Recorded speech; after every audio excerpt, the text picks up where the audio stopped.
Now this, I told you now, put on the jackets because we're going to make this stick. Maintenant, ceci, comme je vous l'ai dit, là, mettez vos vestes, parce que nous allons nous assurer que ça morde bien. See? There has never, at one time, when a man come out as an individual and organized a church, it started, God deals with individuals, not with denominations. Voyez, jamais, à aucun moment, quand un homme sortait de là, un individu, et qu'il organisait une église, c'est là que ça commençait. Dieu traite avec des individus et non avec des dénominations. God in no age ever dealt with a denomination. He's always dealt with an individual. Dieu n'a jamais, dans aucun âge, traité avec une dénomination. Il a toujours traité avec un individu.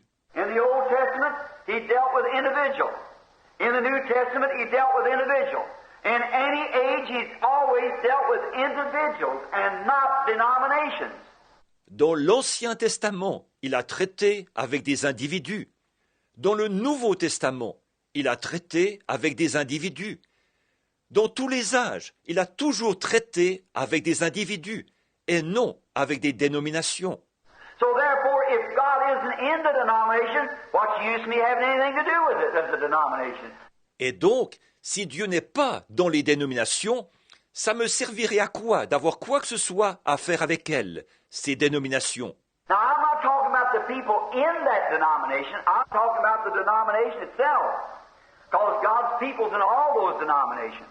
Là, je ne parle pas des gens qui sont dans la dénomination.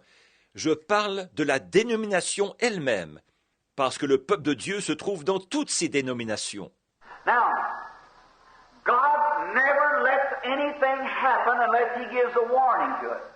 Or, Dieu ne laisse jamais quelque chose arriver sans avoir d'abord donné un avertissement à ce sujet. I don't believe there's anything that, now like we have issues that comes out of the churches, such as we've had one recently about blood and oil and so forth, and you know the dear Brother Branham letter and so forth. Je ne crois pas qu'il y ait quoi que ce soit qui... Par exemple, nous avons des questions qui surgissent dans les églises, comme nous en avons eu une dernièrement au sujet du sang, de l'huile et tout ça. Et vous êtes au courant de la lettre « Cher frère Branham » et tout ça. But the reason that I stood against that because it's not in the Word. Mais la raison pour laquelle je me suis élevé contre ces choses, c'est parce que ce n'est pas dans la parole. And that's the reason that I'm against denomination because it's not in the Word. Et c'est pour cette raison que je suis contre les dénominations, parce que ce n'est pas dans la parole. And it has to have something we have to base our faith upon. And if we can't base it upon some denomination, we've got to base it upon God's Word. For that is the only foundation, is God's Word. Il faut qu'il y ait là quelque chose sur quoi fonder notre foi. Et si nous ne pouvons pas la fonder sur une dénomination, nous devons la fonder sur la parole de Dieu. En effet, c'est le seul fondement, la parole de Dieu. And then if God's Word doesn't speak of a denomination but speaks against the denomination, then we must speak with the Word. Et alors, si la parole de Dieu ne parle pas de dénomination, mais qu'elle parle contre les dénominations, alors nous devons parler en conformité avec la parole. Regardless of what bishop, what anyone says, what anyone thinks, what a good man says, what anything says, if it's not according to God's Word, then it's wrong. Peu importe ce que l'évêque ou ce que n'importe qui peut dire, ce que n'importe qui peut penser, ce qu'un brave homme peut dire, ce que quoi que ce soit peut dire, si ça ne concorde pas avec la parole de Dieu, alors c'est faux. See, it must be the Word must be the last thing. God's Word must be the final amen. Voyez, c'est elle qui doit, c'est la parole qui doit être le point final. C'est la parole de Dieu qui doit être l'amen final. Now, remember, I'm not unchristianizing anyone. You understand that? In denominations, there's tens of thousands of precious souls in all those denominations who are God's children. Maintenant, souvenez-vous, je ne dis pas que qui que ce soit dans les dénominations n'est pas chrétien. Vous le comprenez. Dans toutes ces dénominations, il y a des dizaines de milliers de précieuses âmes qui sont des enfants de Dieu. But to separate them and segregate them, I'm against it. And God's word's against it. Mais de les séparer et de les diviser, je suis contre ça. Et la parole de Dieu est contre ça. And I believe that there isn't an ism that's in the land today.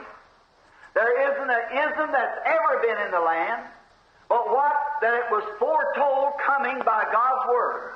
Et je crois qu'il n'y a pas un seul isme qui existe dans le pays aujourd'hui, ni un seul isme qui ait jamais existé dans le pays dont la venue n'ait été annoncée d'avance par la parole de Dieu. I believe that God's word supplies everything that we have need of right here in the word. From our beginning to the end, it's found right in God's word. Je crois que la parole de Dieu pourvoit à tout ce dont nous avons besoin, ici même dans la parole.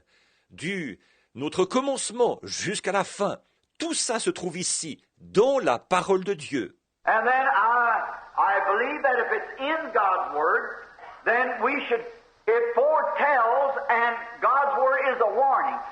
Et donc je crois que si ça se trouve dans la parole de Dieu, alors nous devrions, elle annonce d'avance, et la parole de Dieu est un avertissement. Now you don't read God's word just like you read a newspaper. You read God's word by the Holy Spirit. See? Because the Holy Spirit itself speaking through Christ. Or, on ne lit pas la parole de Dieu comme on lit le journal. On lit la parole de Dieu par le Saint-Esprit. Voyez, parce que c'est le Saint-Esprit lui-même qui parle à travers Christ. Christ thanking God that he had hid these things from the eyes of the wise and prudent and would reveal them to babes such as would learn. Christ a rendu grâce à Dieu de ce qu'il avait caché ces choses aux yeux des sages et des intelligents, et de ce qu'il les révélerait aux enfants qui seraient disposés à apprendre. So you see, there's no way of ever being educated. There's no way of ever denominating. There's only one way to get right. That's being led by the Spirit of God. And that experience you had must cope with this word. See? Then you got it. See? Alors, vous voyez, il n'y a pas moyen d'y arriver par l'instruction, il n'y a pas moyen d'y arriver en formant une dénomination. Il n'y a qu'un moyen d'arriver à marcher droit, c'est en étant conduit par l'Esprit de Dieu. Et cette expérience que vous avez eue doit être conforme à la parole. Voyez? Alors, vous avez ce qu'il faut. Voyez?